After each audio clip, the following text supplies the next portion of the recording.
Hello everyone, welcome back to Automation and BeamNG Drive. My name is Tim, and today we're going to be building a Soviet car, particularly a Soviet-era SUV. We're going to do steel, heavy-duty ladder chassis, galvanized square steel, front longitudinal, whatever gets best off-road, and yeah, that's what we're going to do for that, because we want this thing to be cheap, but we also want it to be durable and reliable. And speaking of reliability, yeah, I did some research, and the reliability of Soviet cars is, questionable, to say the least. But yeah, this thing is going to be the most reliable car I've ever made. Oh, and speaking about making this thing affordable, let's talk about paint. We gotta make this thing black with some chrome bumpers. We don't want this thing to be too colorful. After all, this is a car that everyone must be able to afford. We're gonna put a little tiny 4-cylinder in there. And yeah, we're going to put I'm not sure. No, we're not putting a continuous. We're putting a 5-speed, 5-speed manual. Yeah, 4. We're going to put a 4-speed manual in this thing. And you know what? Now that I think about it, yeah, we'll put manual lockers on this thing, cross-ply, chunky off-road. We'll give this thing big, wide tires, but not too wide. And 335s, those are like average car tire width, and they still feel way too skinny on this thing. So yeah, the rear are going to get wider. We're going to do all-terrain tires. Nice. We're going to make them nice and big so that we can actually use them for off-roading. And yeah, we're going to do all that so we can fit some big brakes in there, because this thing may be an SUV made in the Soviet Union, but we still need very high-quality brakes. Yeah, we're going to do 1-piston disc brakes, 1-piston vented brakes, and in the rear you're getting drums. We're going to do no under tray. We're going to do all the aerodynamic cooling, because this thing is not going to be going super fast. In fact, I'm fairly certain the engine only has like 72 horsepower or something like that. Basic AM radio, basic interior. We're going to make this thing heavier because that increases reliability, and I want this thing to be kinda reliable, okay? Because why not? And also, if you're looking up at the engine, it says Zedzva Hindustan, which is based off of the engine used in the Hindustan Ambassador, which is a real engine. And yeah, we're giving this thing manual steering, no traction aids, low quality safety, because, well, why not? This thing is not going to be safe. We're only getting the essentials. If it goes towards making this thing run better, we're putting it in. And yeah, we're just doing the most basic things on here so it can be afforded by any poor schmuck on the street. Any poor person out there needs a car, especially if you live in Russia, and especially if you live out in Siberia, because yeah, if you don't have a car and you live out there, well, you're basically screwed. And with that said, we can finally go to the fixtures. Now, we're going to do the headlights, and we need this to be a basic but yet appealing design. We're going to give it some mirrors, and these new vent fixtures right here, they're really cool, if I say so myself. And if you notice, this part is slowed down. It's a new little video style I'm doing, in which parts that I'm interested in, I'm just going to slow down and just show you. Those wheels are awesome. Nice. We're going to put some goofy exhaust pipe down there that goes to the side. And yeah, for this, we're going to give it black and white coloring. And I don't know, I'm putting some Adidas stripes on the roof, because why not? If Boris's car has Adidas stripes on it, why can't mine? And also, we're going to give this thing, like, I don't know, Land Rover or Kia Telluride tail lights or whatever they look like. They look like a car that already exists. And yeah, we're going to put the turn signal or brake light or reverse light. I don't even know what this light is. It's weird. And yeah, I just don't know what it is. Okay, it's a turn signal, yeah. We're going to put this light bar up here, which is actually based off of an RC car project I'm working on. You know, the RC car project I've been working on for a very long time. And here are those aforementioned Adidas stripes on the roof. I think they look really nice. And, well, there's only one of them up there. So, yeah, we need to multiply them into 3. Yeah, you can't have Adidas without at least 3 stripes. You can have more, possibly, but yeah. We're going to do 3 because, I don't know. This vehicle is also going to be black and white because those are colors that are very cheap to manufacture. It's very cheap to manufacture black and white paint. And, yeah, that's probably one of the reasons why back in the olden days, the only color Ford you could get was black. Also, we're giving this thing suicide doors because why not? Everything I make has to have suicide doors. Like, nothing I make can just be a normal, conventional design. It has to have suicide doors. And now we're going to give it a 1.5-liter engine. It's going to be called the Scalatavara, and we're going to make it more noticeable. And let's see, right here. Now we have this cool dragon badge right here, which has some Russian on it, and it has a star that kind of reminds me of one of the old Soviet logos and all that. And yeah, we're just going to put some Russian text on the back of this. I'm not going to tell you what it says. If you can read Russian, you'll know what this says. And it doesn't say anything mean or anything like that. It just says what this vehicle is, an SUV. Okay, I might have just blown what it says, but okay. We're also going to put a license plate on there, some fuel caps. We're going to put a logo in the front. We're going to do all this cool stuff. And we're going to do an interior, but the interior is rather special because it's going to be yellow, and it's also going to be red as well. You know why? Because of the Soviet Union flag. I decided, why not? If you're going to have a car from the Soviet Union, and it's supposed to be from the Soviet Union era, isn't it supposed to be, like, Soviet? Well, let me tell you something. Red and yellow are very Soviet colors. Just look at the flag.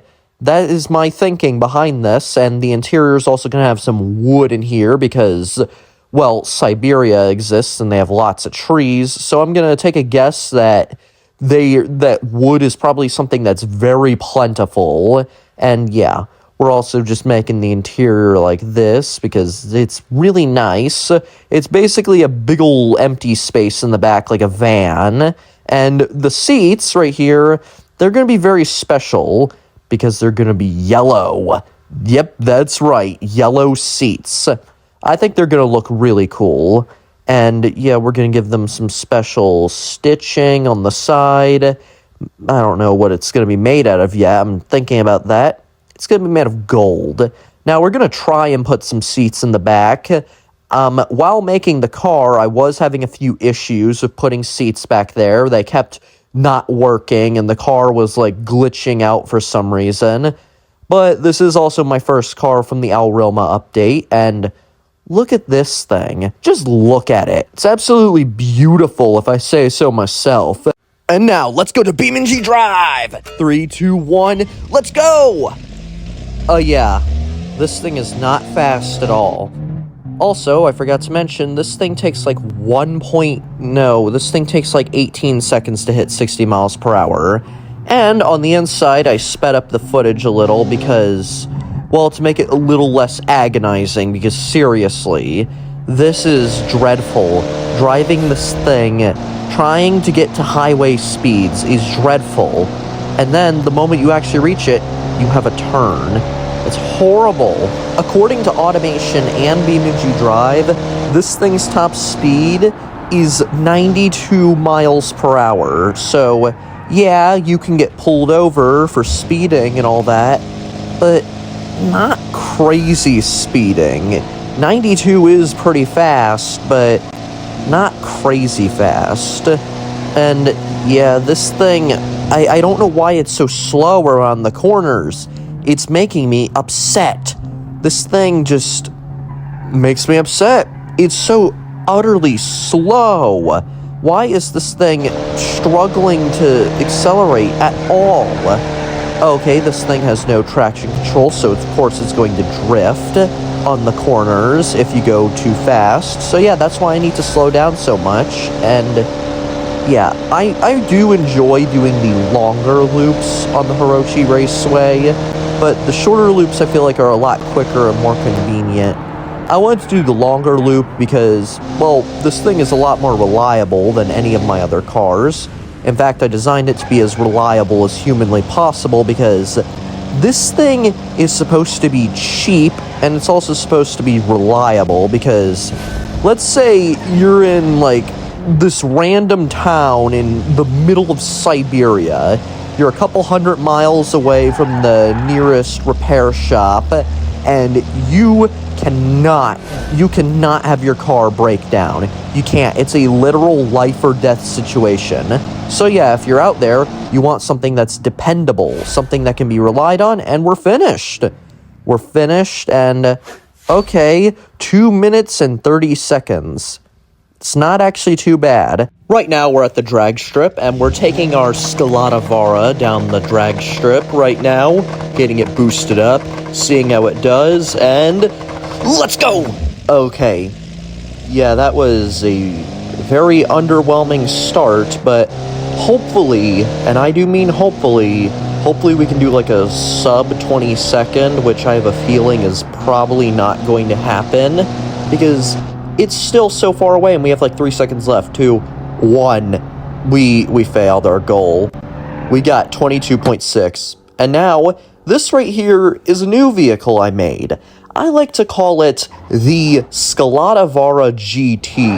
And if you see right here, yeah, let's just say it's having problems with traction.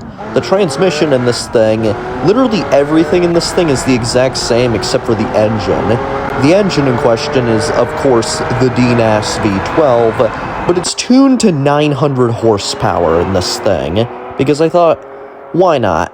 Just why not? And oh, I get a boo-boo, ouch! Okay, now we're just gonna do a top speed run right here, and with our top speed run, we can see how fast these vehicles go, really, right now. According to automation, the regular one should only go about 92 miles per hour, but this one right here should go upwards of like 150.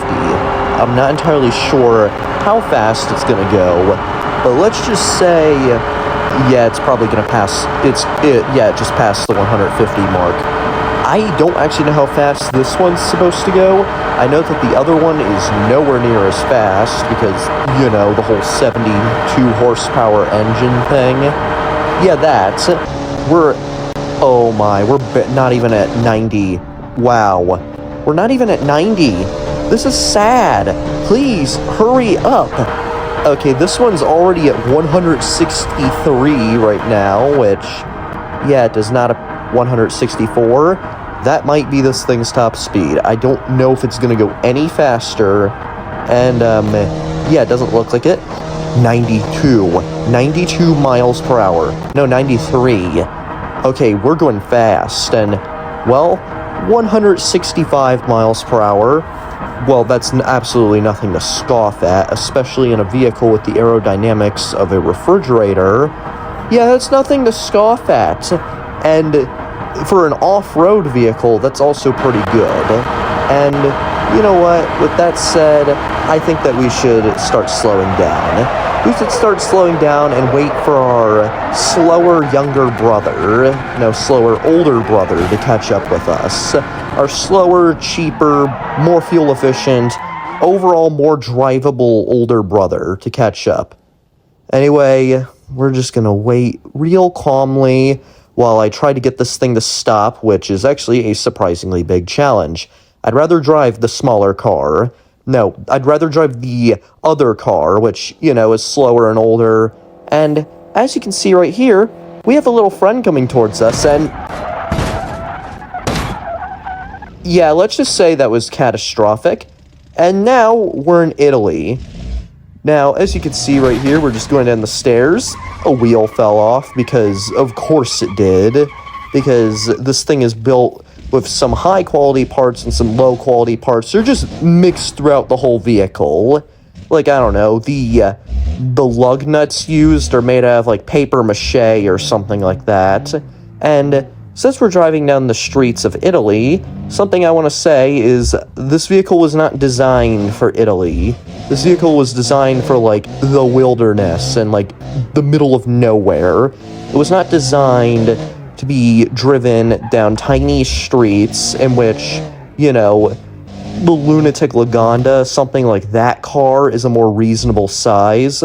No, this thing is like at least 2.5 times heavier than that car, and I don't even know how much longer this thing is. What I'm trying to say is that this car is huge and has no place in Italy. And also, we're gonna see if we can drive off the cliff, and I don't know why I decided to stop. Probably just to admire the view and, I don't know, see if I could climb over it. Unfortunately, we don't have a high enough ride height in order to do such a thing. Seriously, the vehicle I designed to be indestructible and go off-road and all that can't go over a silly little ledge. That just breaks my heart. The fact that this thing can't even go down a cliff properly. The fact that this thing can't climb, and even when ramming into it, we still can't go up. This is a travesty in my eyes. A real travesty of justice. Just, why? You have to be kidding me. This game wants me to suffer with its impassable gates, impassable walls. No, I want to go over the wall so I can roll this thing down the mountain and see if it still drives. That's what I want to do. But no, BeamNG Drive says, no fun allowed. Modern games, am I right? Okay, in all honesty, that's not even my biggest problem. One thing I'm okay with is there being some unbreakable walls, but take a page out of Forza's book and make some of the walls breakable. Like, I know that the trees in this game, like, some of them can be, like, broken. I think I might be mixing the two up, but yeah, some things in this game I believe can be broken, mainly cars, but for some reason, well, not the walls, which is really, really sad. Anyway, let's get out of here, and let's roam around this castle, because it's been a very long time since we went here. I believe the last time we went here was, like, the Ford Flex video, which was, like, about a year ago or something like that. I don't even remember how long ago it was.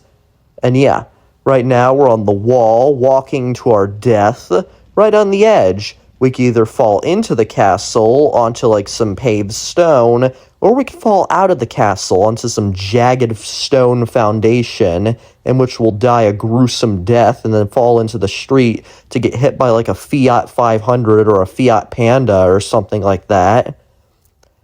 But yeah. Oh, this is actually a fantastic view, if I say so myself. The castle itself is really cool designed, and I wonder if I can get up there. Like, I really wonder, and no, I can't. And so, I go into ghost mode, ejecting my corpse into the air, just flying around, and wow, that castle is horribly decorated. It doesn't even have any rooms. Seriously. Like, everywhere in this game, there's such an attention to detail, but yet in the buildings, there's absolutely none. It's totally like it wouldn't make this game's requirements absolutely insane, requiring a 4090 graphics card at minimum. But here I am with my... Ooh! That was actually pretty fun, if I say so, and... Oh, yeah! We're going down the hill, we're rolling down, and in all honesty, this is probably what the average driving experience is like in, I don't know, Switzerland, or insert your mountainous country here, and, yeah, in all honesty, you'd probably survive. You'd get a concussion, but yeah, you'd survive that fall, assuming you were buckled up. And also, before I end this video, I want to make a shout out to two people while we drive backwards down this hill. Life of Boris and Table Size Productions. Both of these images right here were the reasons why I'm bringing them up, and also reasons why I made this project. Yeah, they were like unintentional inspirations, but yeah, if either of them see the video, thank you for the inspiration. And now, let's get back to me driving this absolutely horrible car and... oh, yeah, that's not good. We almost made it over. And now, we're over. And, let's see. What we're gonna do right now we're gonna go down this hill, see if we can actually make it to the beach, because I want to go to the beach, and let's see. Oh, wow. The car was just done with it. Just said nope. Just too tired to stand up. That's like doing a belly flop, but car form, which is pretty wonderful. And now we're going to be heading out towards the beach, just driving along in our jolly little Soviet car, even though jolly is a word that most people associate with the United Kingdom. Yeah. Okay, this car is wonderful, that's all I'm going to say. It's a wonderful piece of machinery, and it's also extremely reliable as well, because, well, this thing has not failed me, except for the off-roading sections, because, wow, this thing is definitely underpowered, but hey, this thing will last you forever, and it also gets really, really good fuel economy. Like, even when you're going, like, full speed on the highway, you get, like, 90 miles to the gallon. And, yes, as you can tell, this is the GT version, due to the fact that I cannot stop it at all. And due to the fact that it's currently in reverse, despite doing absolutely nothing. That's because this car is absolute garbage. If I had to choose between one of the two, I would definitely choose the base model, because the base model, at the very least, is, well, predictable, and it's also simple and reliable. The transmission doesn't make a fuss, unlike this thing. Just seriously, this thing kinda sucks. It's a lot faster, and I like that about it, but it's also just annoying. Right there, that's annoying. I don't like hitting trees. I enjoy, being on the road. And anyway, let's do some off-roading in this thing. We're gonna go onto the road, which this thing does actually handle pretty well driving on the road. It reminds me a lot of my old Forza Horizons 4 cars. And now let's drive across this field, just frolicking, and oh, that's not good. Okay, now we're on the beach, chained up to another Skladavara. Now, one of them is the GT, the other one is, well, the regular one. The one that's pulling us is the GT, and we are the regular one. Our goal? Pull them into the ocean. That's how we're gonna end this video. We're gonna end this video by drowning another car, because I don't think driving into the ocean is really fun anymore in this game. I don't think it's that fun. I think we need to do something more extreme. Something, more questionable. Dragging another car into the ocean with us, because one car is not enough. Anyway, that is all.